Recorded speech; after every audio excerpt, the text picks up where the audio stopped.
मूसा ने माना? नहीं माना। मूसा बोलता है ये भी नहीं होगा, जब मेरा परमेश्वर ने बोला है सभी लोगों को निकल के जाना है आराधना करने के लिए तो हम लोग जाएंगे।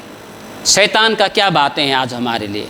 आज शैतान प्रभु की संगति से जितना हो सके लोगों को दूर रखना चाहता है। कभी पति आता है सेवा में तो पत्नी नहीं आती है, कभी पत्नी आती है तो पति नहीं आता है, कभी बेटा आता है तो बेटी नहीं आती है, कभी बेटी आती है तो बेटा नहीं आता है। इस प्रकार से हमारा कलीसिया में आज भी होता है। ये शैतान का बहुत बड़ा हथियार है।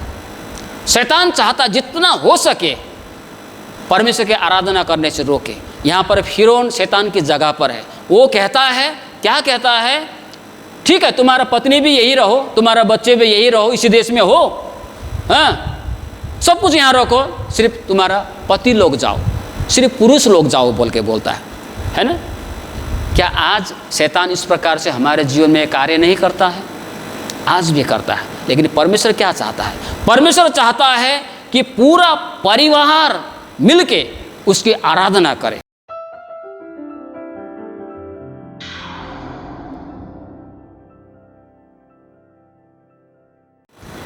जय मसीह। तो आइए हम परमेश्वर के वचन की ओर जाएंगे। 2 कोरिन्थी 6 अध्याय 14 पद से लेकर 7 अध्याय का 1 पद तक मैं पढ़ूंगा। अविश्वासियों के साथ असमान जुए में न जुटो, क्योंकि धार्मिकता और अधर्म का क्या मेलजोल, या ज्योति और अंधकार की क्या संगति, और मसीह का बलियाल के साथ क्या लगाव, या विश्वासी के साथ अविश्वासी का क्या नाता, और मूर्तियों के साथ परमेश्वर के मंदिर का क्या संबंध। क्योंकि हम तो जीवते परमेश्वर के मंदिर है।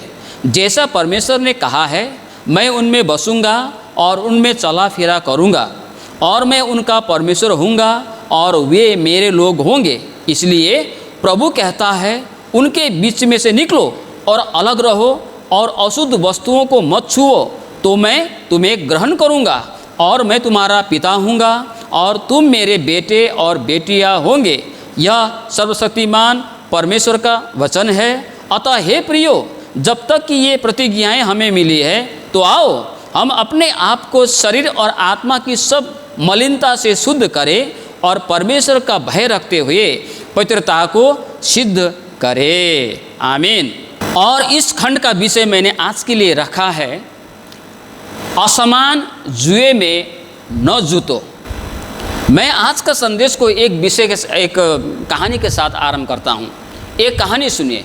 एक बगीचा था, और इस बगीचा में बहुत प्रकार के फल लगे हुए थे। बहुत प्रकार के पेड़ था, और बहुत प्रकार के उस पेड़ में बहुत प्रकार के फल लगे हुए थे।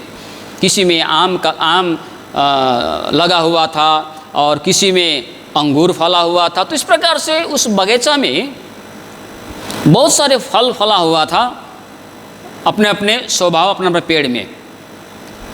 तो इस बगीचे में बहुत सारे पेड़ में बहुत प्रकार के फल लगे हुए हैं, और उनके बीच में बैर का पेड़ भी है। बैर भी फला हुआ है पेड़ में, और एक छोटा सा बच्चा, ये शिवात अबनेर का जैसा छोटा बच्चा खेलते खेलते उस बगीचा में पहुंचता है। और पहुंचने के बाद उसका आँख जो है वो बैर के पेड़ में जाता है, और बैर का पेड़ में बैर फला हुआ होता है, और बड़ा बड़ा जो बैर है वो दिखने में लाल और खाने में बहुत स्वादिष्ट होता है। बाज़ार में बिक्री भी होता है ना, हमको मिलता भी है। तो ये बच्चे ने क्या किया, वो जो बैर है वो नीचे ही लटक रहा था, तो उसको तोड़ के वो खाने लगा। कुछ तो तोड़ के हाथ में रखा, कुछ तोड़ के खाने लगा।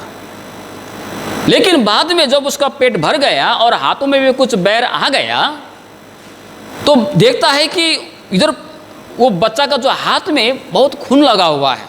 अरे बहुत खून ये हो गया, खून निकल आया हाथ से। तो बच्चे दो हाथ में 2-4 बैर को लेते हुए अपने माँ के पास में जाता है, और माँ के पास में जाके कहता है, माँ देखो मेरा हाथ में बहुत खून, बहुत रोने लगा, बहुत मुझे दर्द हो रहा है। तो माँ ने उसे 2 बात को बताई। माँ ने उस बच्चे को, अपने बेटे को 2 बातों की शिक्षा दी। एक तो ये, बेटा जिस पेड़ में तू जाकर जो बैर तुमने उसको लिया या तो तोड़ा, उस वक्त तुम्हें ध्यान देना चाहिए था कि इस पेड़ में सिर्फ फल नहीं लेकिन कांटे भी है ना। तुमने कांटे को अनदेखा किया। अगर तुम उस बेर को तोड़ते वक्त तुमने कांटे में भी ध्यान दिया होता तो शायद तुम्हारा हाथ में इतना चोट नहीं लगता। चोट तो लगता लेकिन इतना सारा कांटे तुम्हारे हाथ में नहीं चुभता। और दूसरी बात, उसकी माँ ने उसे ये सिखाया कि बेटा हमेशा याद रखना है कि कोई भी जो वस्तुएं हैं आसानी से नहीं मिलता है। चाहे सफलताएं हो, चाहे कुछ भी जो तुम प्राप्त करना चाहता हो, वो आसानी से कभी नहीं मिलता है। उसके लिए कुछ खोना पड़ता है, कुछ देना पड़ता है, कुछ खोना पड़ता है, कुछ पाने के लिए कुछ खोना पड़ता है बोल के ये दो बातें उस दिन उसकी माँ ने उस बेटे को शिक्षा दी। पहली, हमेशा याद रखना है कि बैर तोड़ते वक्त वहाँ पर कांटे भी होता है, और दूसरी जो है कुछ पाने के लिए हमको खोना भी पड़ता है। आज की इस बाइबल खंड में पावल ने कुरिन्थियों की मंडली को सिखाते हुए यहाँ पर उन्होंने बताया है कि परमेश्वर ने आपके लिए बहुत सारी प्रतिज्ञाएं की हैं। बाइबल में इतनी सारी प्रतिज्ञाएं हैं, उसमें से कुछ प्रतिज्ञाएं यहाँ पर है। क्या प्रतिज्ञाएं हैं? परमेश्वर ने कहा, मैं तुम्हारा परमेश्वर होऊंगा, तुम मेरे लोग होंगे, मैं तुम्हें ग्रहण करूंगा, मैं तुम्हारा पिता होऊंगा, तुम मेरे बेटे बेटियां होंगे। इस प्रकार से कई सारे प्रतिज्ञाएं परमेश्वर ने अपने लोगों से किया, और ये प्रतिज्ञाएं पाने के लिए अगर हम चाहते हैं कि परमेश्वर के प्रतिज्ञाएं सिर्फ यहाँ नहीं, बाइबल में जो जो प्रतिज्ञाएं हैं, अगर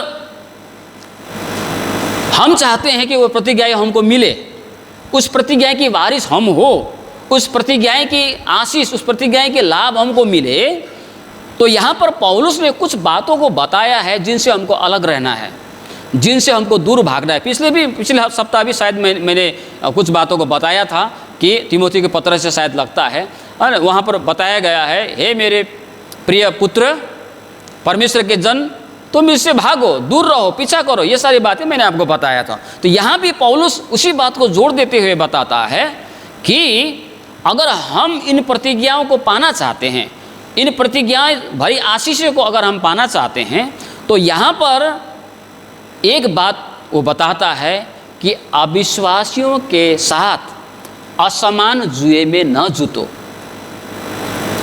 है ना, असमान जुए में न जुतो। हम लोग विश्वासी हैं। परमेश्वर के नज़र में पहले सिर्फ दो ही जाति था संसार में, परमेश्वर के नज़र में, एक है यहूदी जाति, दूसरी है अविश्वासी अर्थात अन्य जाति, जो लोग परमेश्वर को नहीं मानते थे। लेकिन अभी क्या हुआ? अभी तीन है, एक है यहूदी जाति, दूसरी है अन्य जाति, तीसरी है विश्वासी। यहूदी, अविश्वासी, विश्वासी।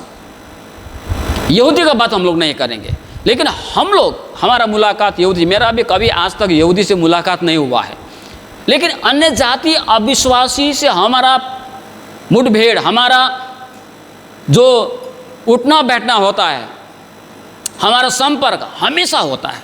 हर दिन, हर सुबह, हर शाम, हर दिन, प्रत्येक दिन अन्य जाति अविश्वासी के साथ में हमारा उठना बैठना होता है। अगर हम लोग उठना बैठना नहीं चाहते हैं तो आज हम लोगों ने कुरिन्थी के पत्र में क्या पढ़ा कि अगर तुम लोग ऐसा करोगे तुमको संसार से चले जाना होगा। हम लोग नहीं जा सकते, इसी संसार में रहना है, लेकिन इसी संसार में रहते हुए हमें यहाँ पर सिखाया गया है कि हमें जो है कुछ बातों से अलग रहना है। तो यहाँ पर शुरुआत में क्या कहता है? पौलुस कहता है अविश्वासियों के साथ असमान जुए में न जुतो। जुआ हमको पता है ना। अभी तो लोग खेती बाड़ी करने के लिए छोड़ दिया, लेकिन आगे आगे बैल का प्रयोग हुआ करता था। आज भी कई जगह पर होता है, लेकिन आज तो ट्रैक्टर का ज़माना आ गया, लेकिन कई जगह पर आज भी बैलों को लेकर वो लोग खेत को जोतते हैं, है ना। मान लीजिए एक जुआ में एक तरफ में आप गधे को रखते हैं और दूसरे तरफ बैल को रखते हैं, तो क्या वो दोनों खेत को जोत पाएगा? नहीं। गधा का अपना स्वभाव है और बैल का अपना स्वभाव है। इसीलिए परमेश्वर ने यहाँ पर पहले ही यहाँ पर बता दिया था। हम लोग उसको खोलेंगे, व्यवस्था विवरण 22 का 10 पद में। यहाँ पर क्या कहता है? व्यवस्था विवरण 22 का 10 पद में प्रभु ने एक आज्ञा दी। वो आज्ञा क्या है? बैल और गधा दोनों संग जोतकर हल न चलाना। व्यवस्था में परमेश्वर ने इजरायलियों को ये आज्ञा दिया कि एक जुए में एक तरफ में बैल, एक तरफ में गधा रखकर कभी न जुतवाना। इसका मतलब क्या है? अगर तुम ऐसा करोगे तो तुम जोत नहीं पाओगे, वो लोग साथ कभी चल ही नहीं पाएगा, क्योंकि वे अलग अलग स्वभाव है। उसी प्रकार विश्वासी का स्वभाव, अविश्वासी का स्वभाव अलग अलग होता है। उनका स्वभाव और एक विश्वासी का स्वभाव मेल नहीं खाता है। इसलिए नीचे वो क्या कहता है? अविश्वासी के साथ विश्वासी का क्या मेल जोल, मूर्ति के साथ परमेश्वर का मंदिर का क्या संबंध, मसीह का शैतान के साथ में क्या लगाव, ये सारी बातें यहाँ पर बताता है ना। क्या संगति, क्या लगाव नहीं होना चाहिए, क्योंकि उनका स्वभाव अलग है, हमारा स्वभाव अलग है। तो यहाँ पर पौलुस क्या बताता है कुरिन्थियों के मंडली में? हे विश्वासियों, तुम लोग विश्वासी हो। विश्वासी होने के कारण अविश्वासियों के साथ एक असमान जुए में न जुतो। अगर हम विश्वासी होकर अविश्वासी के साथ असमान जुए में हम लोग चलना चाहते हैं, हम लोग बढ़ना चाहते हैं, तो ये नहीं होगा और ये अच्छा भी नहीं दिखेगा। और क्या होगा? ये उसमें कुछ सुंदरता ही नहीं होगी और इसमें कुछ भी बड़ी बात नहीं होगा, है ना, विश्वासी के लिए। इसीलिए पौलुस यहाँ पर क्या बताता है? पौलुस बताता है कि तुम्हारा जो स्वभाव अलग है, तुम ईश्वरीय स्वभाव के संभागी हो। ऐसा कह के शायद हमको लगता है कि पत्रस अपने पत्र में कहता, हम लोग ईश्वरीय स्वभाव का सहभागी बने हुए हैं। तो यहाँ पर पौलुस बताता है कि तुम जो है अविश्वासी के साथ में असमान जुए में न जुतो। यहाँ पर लेवी व्यवस्था 26 का 13 में परमेश्वर ने इजरायलियों को और एक वचन कहा है। लेवी व्यवस्था 26 का 13 में यहाँ पर क्या कहता है? 26 का 13, मैं तो तुम्हारा वो परमेश्वर यहोवा हूँ जो तुमको मिस्र देश से इसलिए निकाल ले आया कि तुम मिस्रियों के दास न बने रहो, और मैंने तुम्हारे जुए को तोड़ डाला है और तुमको सीधा खड़ा करके चलाया है। हालेलुया।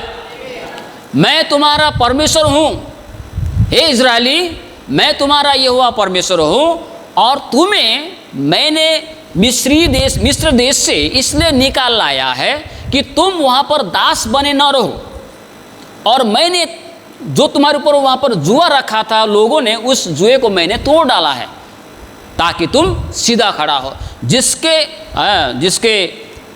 यहाँ पर जुआ लगाया होता है वो झुकना पड़ता है। गोरू को आप देखिए कि जोतने का समय वो हमेशा झुका होता है।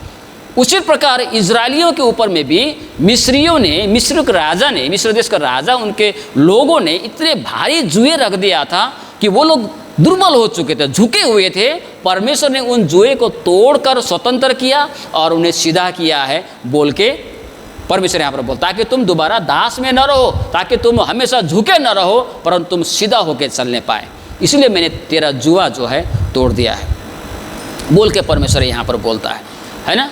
और इसके बाद में जब मिस्र देश इजरायलियों के कहानी को हम पाते हैं निर्गमन की पुस्तक में, जब परमेश्वर ने मूसा की अगुवाई में जब इजरायलियों को मिस्र देश से निकलने के लिए कहा, तो परमेश्वर ने क्या बोला था? स्पष्ट रूप से बोला था मूसा को कि अपने लोगों को लेकर निकल जा और 3 दिन के मार्ग पर जाकर वहाँ मेरे लिए बलिदान करो। एक शब्द दूसरे शब्द में कहने से 3 दिन की दूरी पर जाकर वहाँ पर तुम आराधना करो। ऐसा लगता है सर प्रभु यीशु मसीह तीसरा दिन जी उठा है, उसके बाद में कलीसिया का क्या है, एक स्थापना हुआ, वहाँ से कलीसिया आराधना करने के लिए आरंभ किया। तो इसी से मिलता जुलता बातें हैं। तो यहोवा परमेश्वर ने मूसा का क्या बोला, मिस्र देश से 3 दिन की दूरी पर जाकर वहाँ पर बलिदान करो, आराधना करो, है ना। आज हम मिस्र देश को एक संसार के रूप में देखते हैं। मिस्र देश संसार के रूप में है, फिरौन राजा शैतान के स्थान पर है और इजरायली परमेश्वर के जन है। आज हमारे लिए संसार मिस्र देश के समान है ना। और शैतान जो है ये जो मिस्र जो हमारा ये संसार है उसका राजा है। इसलिए तो जब परीक्षा लिया शैतान ने प्रभु यीशु का, तो क्या बोला, शैतान ने बोला सारा संसार को दिखाते हुए, सारा जगत का वैभव को दिखाते हुए शैतान ने प्रभु यीशु से कहा, यदि झुककर तुम मुझे दंडवत करो तो ये सारा तुम्हारा हो जाएगा। प्रभु यीशु ने और एक जगह कहा, सारा संसार उस दुष्ट के बस में पड़ा है। ये संसार में शैतान कार्यरत है और वो चाहता है कि हम उसके परमेश्वर के लोग हमेशा झुक के चले, है ना।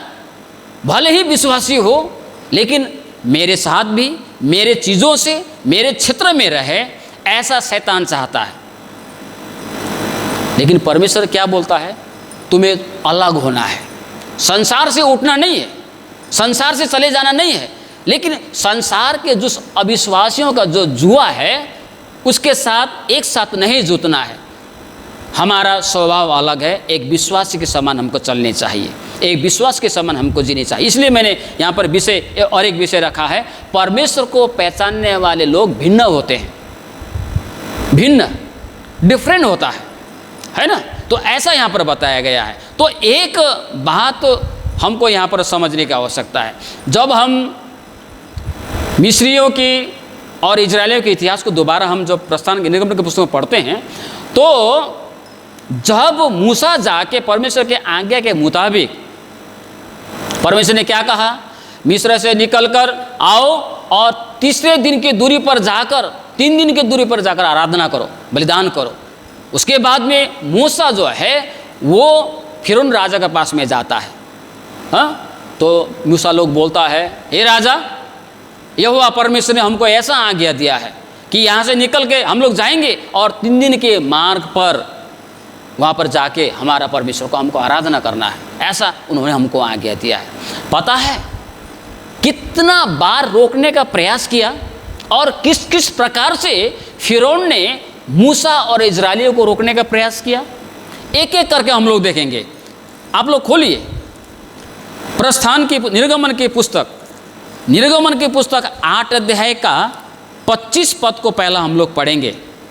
निर्गमन की पुस्तक 8 अध्याय का 25 पद को जब हम पहला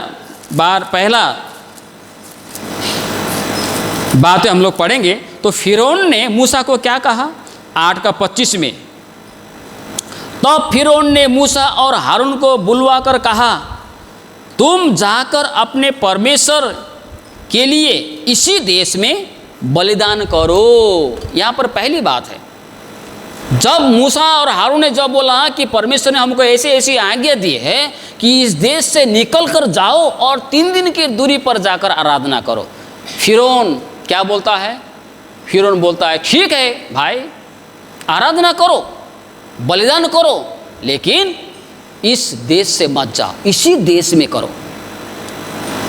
तुम्हारे यहोवा परमेश्वर ने कहा होगा कि मिस्र देश से तुम दूर जाकर आराधना करो, लेकिन मैं कहता हूँ वहाँ जाने की क्या जरूरत, उतना दूर जाने की क्या ज़रूरत है, यही करो, इसी देश में करो। आज शैतान विश्वासियों से कहता है, क्या कहता है, विश्वासियों से कहता है कि तुम यहीं पर रहो, इसी संसार में रहो, तुम्हारा जो भी है, तुम्हें दूसरी जगह में जाने की आवश्यकता नहीं, यहीं पर यही संसार में रहो, तुम्हारा जो ध्यान है, तुम्हारा मन यही लगा रहे। भले तुम चर्च जाओ, भले तुम आराधना करने जाओ, भले तुम प्रार्थना करो, भले तुम उपवास करो, भले तुम भजन गाओ, भले तुम यीशु की बातें कहो, लेकिन दूर जाके नहीं, इस संसार से दूर होके नहीं, इसी संसार में रहो। और जितना जो भी करो करो, मना नहीं है। शैतान आज भी बोलता है लेकिन तुम्हारा ध्यान जो है इसी संसार में लगा रहे। आज भी देखिए, लोग आज चर्च भी जाते हैं, आराधना भी करते हैं, लेकिन उनका मन संसारिक बातों में भी लगा हुआ है। संसारिक बातों के लिए प्रभु को छोड़ देता है, संसार के मनोरंजन के लिए प्रभु को छोड़ देता है, प्रभु की सेवकाई को छोड़ देता है। आज भी शैतान इस प्रकार से, लेकिन प्रभु का आज्ञा क्या है? सीधा आज्ञा है कि तुम्हें दूर होना है। गलाती का पुस्तक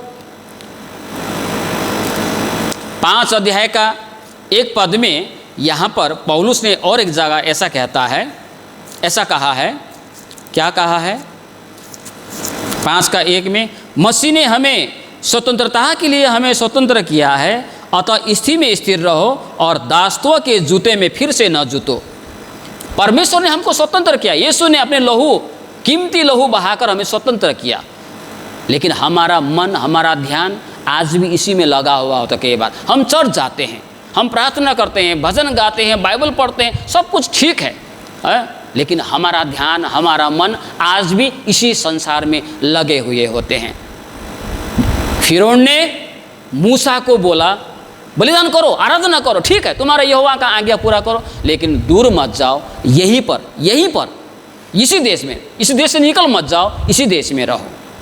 लेकिन परमेश्वर चाहता है कि आज हम इससे अलग रहकर, यहाँ की मोह माया से अलग रहकर प्रभु की आराधना करें। क्यों? मत्ती सुसमाचार 6:24 बताता है, एक व्यक्ति 2 स्वामी को सेवा नहीं कर सकता है। वो संसार में भी ध्यान लगाए, प्रभु में भी ध्यान लगाए, ऐसा नहीं हो सकता है। इसीलिए कलस्सी के पत्र में क्या कहता है? ऊपर के बातों में मन लगाओ, संसार के बातों पर नहीं। तो क्या यहाँ पर नीचे जब पढ़ते हम लोग जाएंगे तो मूसा ने क्या बोला? 26 पद में मूसा ने कहा, ऐसा करना उचित नहीं। हमें भी शैतान का जवाब देना चाहिए। जब भी हमारा ध्यान शैतान, संसार की ओर लगे, हमें शैतान को जवाब देना चाहिए। नहीं, प्रभु ने हमें इन सारी ध्यान से अलग होने के लिए आज्ञा दिया है। क्या शैतान फिर चुप हो गया? अच्छा ठीक है, तो फिर क्या करें? मैंने तुमको मनाने की कोशिश किया, रोकने की कोशिश किया, तुम लोग नहीं रुके, ठीक है फिर जाओ बोल के बोला? नहीं बोला। शैतान एक बार में वो हार मानता नहीं है। प्रभु यीशु तक को उन्होंने कई बार परीक्षा की, एक बार में हारता नहीं है। फिरौन राजा ने दोबारा क्या कहा? दोबारा यहाँ पर 8:28 में पढ़ते हैं। फिर दोबारा फिरौन ने कहा, 28 पद में, फिरौन ने कहा, मैं तुमको जंगल में जाने दूंगा कि तुम अपने परमेश्वर यहोवा के लिए जंगल में बलिदान करो, केवल बहुत दूर न जाना और मेरे लिए विनती करो। जब पहली बात असफल हुआ फिरौन का, तो पहला बात उन्होंने क्या कहा? अरे बलिदान करो, लेकिन इसी देश में करो। दूसरी बात क्या कहता है? दूसरी बात कहता है, ठीक है बलिदान के लिए जाओ, लेकिन 3 दिन बोला है, 3 दिन का रास्ता में मत जाओ। 3 दिन का रास्ता में जाने की क्या जरूरत है? थोड़ा सा इस देश से थोड़ा सा निकल के जाओ। लेकिन ये बोलता है, ठीक है ज़्यादा मत दूर जाओ, आधा दिन में दूरी जाओ, 1 दिन का दूरी जाओ, 3 दिन का दूरी में क्या जाना है? क्योंकि जब लोग नज़दीक में रहता है ना, नज़दीक में रहता है, लोग मन को स्थिर नहीं कर पाता है। आज हम लोगों ने यहाँ पर अभी मैंने जो गलाती के पत्र में पढ़ा, मन को स्थिर करो। जब आप किसी चीज़ के नज़दीक में रहेंगे ना, जिस चीज़ के प्रति आप आकर्षित है, आप स्थिर नहीं रह पाएंगे, है ना। मैं सोचता हूँ उस वक्त में जब मैंने ट्रेनिंग किया, अगर मैं रांची में ट्रेनिंग के लिए नहीं गया होता, अगर मैं जयगो में होता, तो 100% कन्फर्म है मैं आज इस जगह पर नहीं होता मैं, क्योंकि जयगांव से मेरा घर 10 किलोमीटर दूरी है, मैं रह ही नहीं पाता, है ना। कभी भी निकलने से गांव का आदमी मिलता, अरे तुम्हारा तो देखो बेटी बीमार है, बेटा बीमार है, ऐसा हो रही है, तुम्हारा पत्नी, बहुत चीज़ सुनने मिलता है। मैं नहीं रहने पाता, और आज मैं यहाँ पर बैठ के खड़ा होकर प्रचार नहीं कर रहा होता। जब किसी चीज़ के नज़दीक में हम रहते हैं, ज़्यादा चांसेस रहता है, ज़्यादा अवसर रहता है कि हम उसमें क्या है, हम गिर पड़े। इसीलिए यहाँ पर जब इस प्रस्ताव को रखा गया फिरौन के द्वारा, तो वहाँ पर बोलता है, फिर नीचे बोलता है, तब मूसा ने कहा, सुन, मैं तेरे पास से बाहर जाकर यहोवा से विनती करूँगा कि उसके बाद में फिर से यहाँ पर कई सारे सताओं को आता है, लेकिन यहाँ पर नीचे पढ़ते जाने से आपको पता चलेगा कि मूसा ने फिर भी उसका बात नहीं माना। पहले बोला यहीं रहो मिस्र में, शैतान आज बोलता है तुम्हारा ध्यान संसार में ही लगा रहे। दूसरी बात बोला दूर मत जाओ, ठीक है चर्च जाओ सब कुछ करो, लेकिन उतना दूर मत जाओ कि हमसे अलग हो जाओ। कई सारे लोग हमसे बोलते हैं ना, अरे चर्च में जाओ, हमारे दोस्त लोग बोलते हैं अरे चर्च में जाओ ना भाई, विश्वास करो सब कुछ करो, लेकिन हमारा साथ तो मत छोड़ो, हैं हमारे साथ उठना बैठना, चलो हमारे साथ में हमेशा चलो फिरो। कई सारे बातें होता है। जब हम नज़दीक में रहते हैं तो हम ज़्यादा हम लोग गिरने की संभावनाएं होती है। शैतान आज भी ठीक है, इस बात के नज़दीक रहो। इन सारी बातें आज भी शैतान हमसे करता है। और तो फिर शैतान चुप हुआ, फिरौन चुप हुआ नहीं। तीसरा कोशिश 10 का 11 में क्या बताता है निर्गमन, उसने इस प्रकार से उनसे कहा यहोवा तुम्हारे संग रहे, यदि मैं तुम्हें बच्चों समेत जाने देता हूँ, देखो तुम्हारे मन में 10 का 11 नहीं, ऐसा नहीं होने पाएगा। तुम पुरुष ही जाकर यहोवा की उपासना करो, तुम यही तो चाहते थे। और वे फिरौन के सम्मुख से निकाल दिए गए। यहाँ पर तीसरी बात, फिरौन ने हार माना नहीं।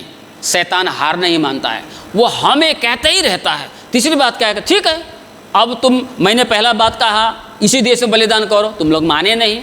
थोड़ा सा दूरी पे जाके बलिदान करो, तुम लोग माने, ठीक है बाबा ठीक है मैं तुम्हारा बात को मान लेता हूँ, लेकिन ऐसा करो तुम्हारा पत्नी भी यहीं रहे, तुम्हारा बच्चे भी यहीं रहे, तुम्हारा पशु प्राणी भी यहीं रहे, सिर्फ पुरुष लोग जाओ, सिर्फ पिता लोग जाओ ना तो ठीक है, 3 दिन में जाओ, 3 दिन का मार्ग में ही जाओ, लेकिन सिर्फ पिता लोग जाओ बोल के यहाँ पर बोलता है। मूसा ने माना नहीं माना। मूसा बोलता है ये भी नहीं होगा, जब मेरा परमेश्वर ने बोला है सभी लोगों को निकल के जाना है आराधना करने के लिए तो हम लोग जाएंगे। शैतान का क्या बातें हैं आज हमारे लिए। आज शैतान प्रभु की संगति से जितना हो सके लोगों को दूर रखना चाहता है। कभी पति आता है सेवा में तो पत्नी नहीं आती है, कभी पत्नी आती है तो पति नहीं आता है, कभी बेटा आता है तो बेटी नहीं आती है, कभी बेटी आती है तो बेटा नहीं आता है। इस प्रकार से हमारा कलीसिया में आज भी होता है।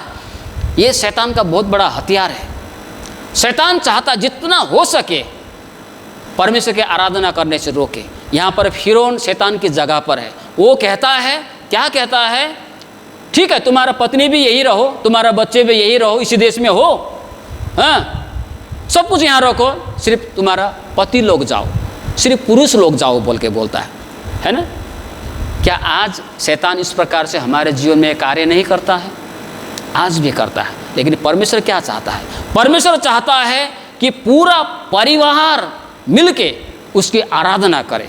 प्रेरित की पुस्तक में 16:31 में कहता है ये प्रतिज्ञाएं पूरा परिवार के लिए हैं। जितनी प्रतिज्ञाएं हैं वो एक व्यक्ति के लिए नहीं, परिवार का एक व्यक्ति के लिए नहीं, पूरा परिवार के लिए परमेश्वर ने प्रतिज्ञा किया है। ये उसने क्या बोला, तुम निश्चिंत करो तुम क्या करोगे, लेकिन मैं और मेरा घराना तो घराना मिलकर हम प्रभु की सेवा करेंगे। पूरा परिवार प्रभु की सेवा, प्रभु की आराधना में संलग्न होनी चाहिए। ये परमेश्वर की इच्छा है। लेकिन शैतान क्या चाहता है, अरे आज तुम पति जाओ पत्नी घर में रहो, कभी पत्नी को भेजते हैं पति घर में रहता है, कभी बेटा बैठ जाती है बेटी घर में रहती है। इस प्रकार से आज भी परमेश्वर की आराधना करने से शैतान रोकता है। यहाँ पर कहता है सिर्फ पुरुष जाओ और बच्चे लोग पत्नी लोग यहीं पर छोड़ दो।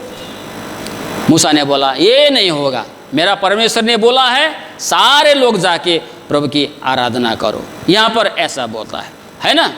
और अंतिम बात फिर भी वो हार नहीं मानता है। और अंतिम बात क्या बोलता है 10:24 में वो कहता है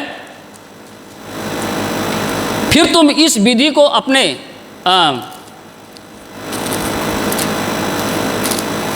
निर्गमन 10 अध्याय का 24 पद में, तब फिरौन ने मूसा को बुलाकर कहा तुम लोग जाओ यहोवा की उपासना करो, अपने बालकों को भी संग ले जाओ। लेकिन अब क्या बोलता है अंत में, ठीक है अब तुम लोग मानता ही नहीं, जाओ जाओ जाओ जाओ, पति भी जाओ पत्नी भी जाओ बच्चे भी लेकर जाओ, लेकिन तुम्हारा पशु प्राणी को मत ले जाओ। अंत में क्या बोलता है, ठीक है जाओ पति भी जाओ, पत्नी भी जाओ, लेकिन तुम्हारा धन को यहीं छोड़ो, है ना। ये अंतिम हथियार फिरौन का क्या बोलता है, तुम्हारा जो धन है, तुम्हारा जो संपत्ति, उस समय में भेड़ बकरी ही धन संपत्ति हुआ करता था, तुम्हारा धन संपत्ति यही रहने दो, लेकिन तुम लोग जाओ। ये अंतिम हथियार शैतान का। ठीक है तुम जाओ, इसलिए तो क्या बोलता है प्रभु के वचन में कई जगह पर कई सारी बातें को बताया है। ठीक है तुम लोग जाओ, आराधना करो, पूरा परिवार जाके आराधना करो, लेकिन धन जो है वो अपने घर में रखो। धन की कोई ज़रूरत नहीं है प्रभु को। कई सारे शिक्षा देने वाले, प्रभु का जन बोलने वाले लोग ऐसे शिक्षा देते हैं, पैसों की ज़रूरत, धन की ज़रूरत प्रभु को नहीं है। ये फिरौन शैतान के रूप में आज भी लोगों को बोलता है कि ठीक है करो, लेकिन रुपया पैसा का प्रभु को क्या ज़रूरत, धन को देने की ज़रूरत नहीं है। धन तो संसार में रहने चाहिए, धन तो तुम्हारा घर में रहने चाहिए, धन तो मेरे ही पास में रहने चाहिए। पत्नी जाओ, पति जाओ, बच्चे जाओ, लेकिन परमेश्वर का स्पष्ट आज्ञा क्या था, पति पत्नी परिवार धन संपत्ति गाय बैल भेड़ बकरा सब लेकर निकलो मेरी आराधना करने के लिए। हालेलुया।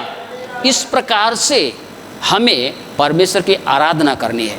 जब हम इस प्रकार से आराधना करते हैं, है ना, सारे संसार के मोह माया से, संसार के बंधन से, संसार के दासत्व से, वो असमान जुए से हम अलग होकर जब प्रभु की आराधना करने के लिए निकल पड़ते हैं, तो परमेश्वर कहता है आप तुम मेरे बच्चे हो, आप तुम मेरे संतान हो, मेरे बेटा मेरी बेटी हो, अब मैं तुम्हारा पिता हूँ, तू मेरी प्रजा हो, मैं तेरा परमेश्वर हूँ, मैं तुझे ग्रहण करूँगा। ये सारी बातें अपने प्रतिज्ञाएं जो है उन लोगों के जीवन में प्रभु पूरा करता है।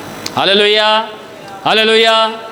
और प्रभु की आशीष हमारे जीवन में रहता है। और दूसरी बात है विश्वासी का स्वभाव। विश्वासी किस प्रकार से चलता है, वो स्वभाव को अपनाने चाहिए। फिरौन चाहता था कि वहीं पर रहे और उसी का बताए हुए उसी के राह पर चले, इजरायली उसके अधीन में रहे, उसके मार्ग पर चलाए। शैतान भी आज चाहता है कि उसी के मार्ग पर चले। विश्वासी तो है, लेकिन मार्ग कौन सा चुना है, दूसरा रास्ता, लेकिन परमेश्वर चाहता है कि उसके मार्ग पर चले। इसलिए यहाँ पर कहता है अविश्वासी के साथ में विश्वासी का क्या समानता। भले ही हमें चलना पड़े, बैठना पड़े, लेकिन हमारा उठना बैठना भले हो, लेकिन उनके जैसे हमारा स्वभाव नहीं है ना। अपना अपना स्वभाव है, सूअर का अपना स्वभाव है, भेड़ का अपना स्वभाव है, गाय का अपना स्वभाव है, शेर का अपना स्वभाव है, अपना स्वभाव। विश्वासी का एक स्वभाव है, वो है ईश्वरीय स्वभाव। जब हम इस तरह से हम निकल कर दूर हो जाते हैं, हम अलग हो जाते हैं, तो परमेश्वर की प्रतिज्ञाएं हमारे जीवन में पूरा होने के लिए आरंभ होता है। हालेलुया। और हमें आशीष मिलता है प्रभु की ओर से। प्रभु इन वचनों में हम सभी को आशीष